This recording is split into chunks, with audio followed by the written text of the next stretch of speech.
सोलापूर शहर व जिल्ह्यातील माघवारीला जाणाऱ्या सर्व दिंडीचे एकत्रीकरण भाविक वारकरी मंडळ यांच्या माध्यमातून करून प्रस्थान व रिंगण सोहळा सुरू केला आहे। माघ शुद्ध अष्टमीला दिनांक 5 फेब्रुवारी 2025 मंगळवार रोजी सकाळी 9 वाजता प्रदीप मोरे महाराज, मल्लीनाथ गट्टे, दगडू डोंगरे यांच्या हस्ते पालखी पूजन केले आहे। वारकरी प्रथेप्रमाणे नित्यनियमांचे अभंग आणि भजन केले जाणार आहे। त्यावेळी जे उपस्थित सर्व दिंडीतील विणेकरी महाराज, पदाधिकारी यांचा हनुमान भजनी मंडळ कुरुल यांच्याकडून सन्मान करण्यात आला। हा पालखी सोहळा ज्ञानोबा तुकाराम हे भजन म्हणत पाटकर वस्ती मैदान कुरुल तालुका मोहोळ येथे पोहोचला। त्यानंतर मान्यवर आणि ग्रामपंचायत कुरुल यांच्या हस्ते अश्वपूजन करण्यात आले व मान्यवरांचा सन्मान करून त्यानंतर गोल रिंगण लावून घेतले। पहिले रिंगण ध्वजधाऱ्यांचे झाले, कारण दिंडीची सुरुवात ही पताक्याने होते। तुळशी वृंदावनधारी महिला आणि मृदुंगांचे रिंगण झाल्यानंतर विणेकरी रिंगण झाले। शेवटी अश्व रिंगण सुरू झाले आणि भाविकांच्या मध्ये भक्तिमय वातावरण निर्माण झाले। यामध्ये 23 दिंड्या सहभागी झाल्या होत्या। पंढरीची वारी आहे माझे घरी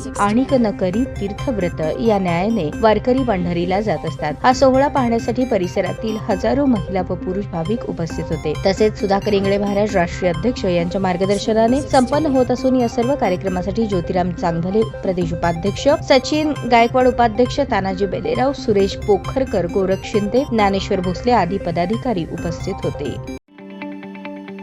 ताज्या बातम्या पाहण्यासाठी प्राईम महाराष्ट्र न्यूज चॅनलला सबस्क्राईब करा।